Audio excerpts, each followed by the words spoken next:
parents told me about the pogroms that wiped out hundreds of thousands of Jews.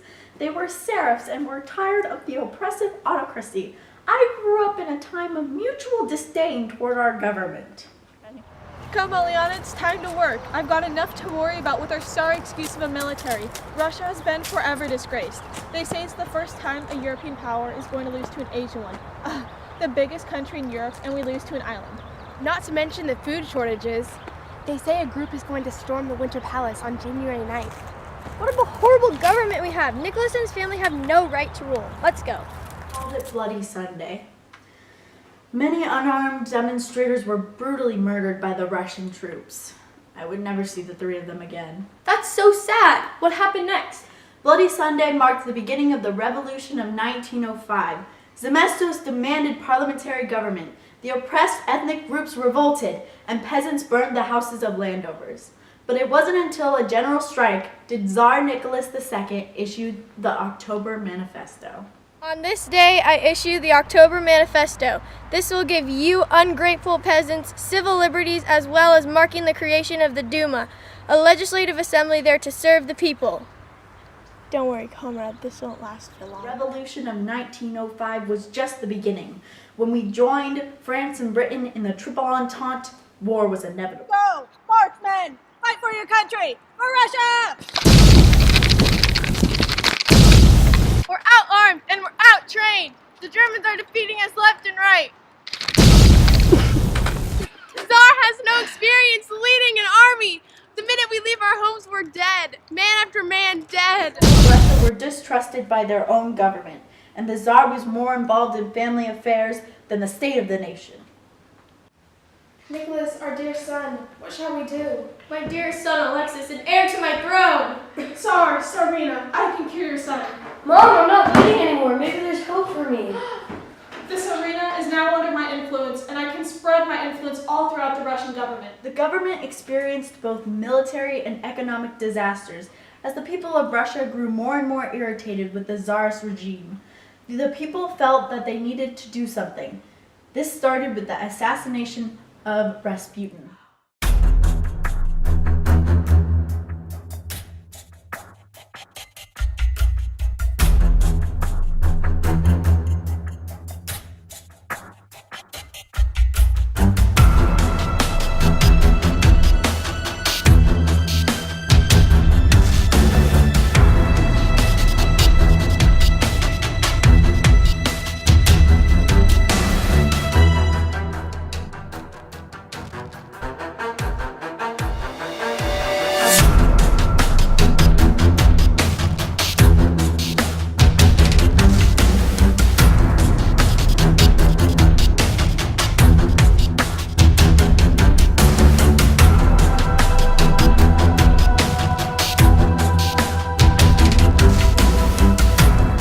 Rasputin's death marked the beginning of the fall of the Tsarist regime.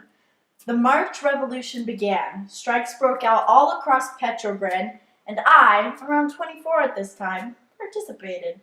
Peace and bread and down with the autocracy! Peace and bread and down with the autocracy! Peace and bread and down with the autocracy! Workers, join us! Let us rise above the grievances of our past! The soldiers too have joined us. The Tsar has no option but to abdicate his throne. Long live the Russian people! Peace and bread and down with the autocracy! Peace and bread and down with the autocracy! Peace and bread and down with the What did the people do once the Tsar was defeated? The Duma established a provisional government, as well as a new economic policy. They tried to run the government successfully, however they faced adversary from the Soviets, which were a council of workers and soldiers' deputies.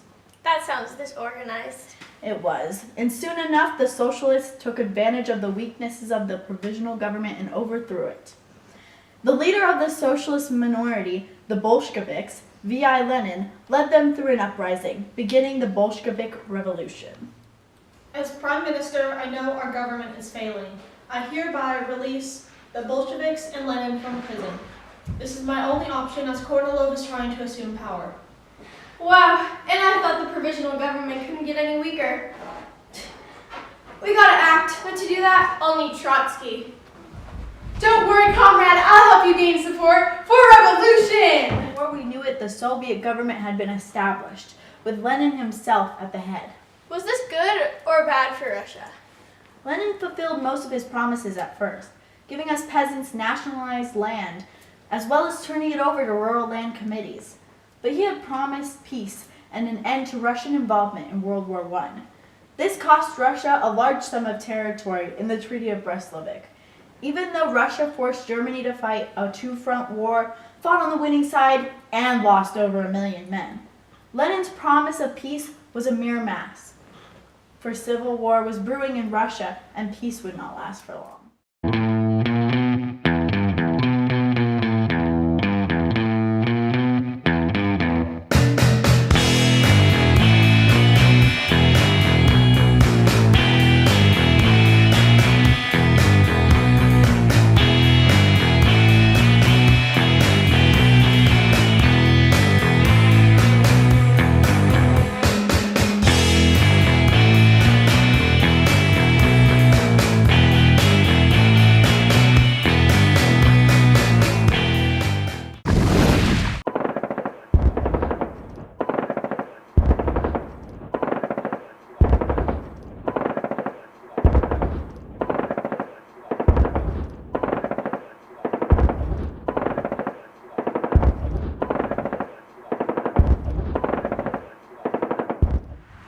Over the past 3 years, us Reds have faced so many threats, from the Siberian White anti-Bolshevik force in the west to the Ukrainians in the southeast. I know, comrade. We were surrounded by 3 separate white armies. But our well-disciplined Red fighting force, led by Trotsky himself, prevailed and took control of Georgia, Armenia, and Azerbaijan. We have to get organized, comrade. Soon we will be too weak to crush the radical communists.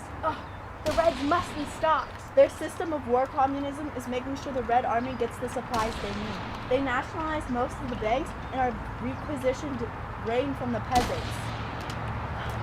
Did you hear about that class enemy that was executed last week? Yes, of course. The Cheka has executed thousands of enemies. The Red Terror has added an element of needed fear to our Bolshevik regime.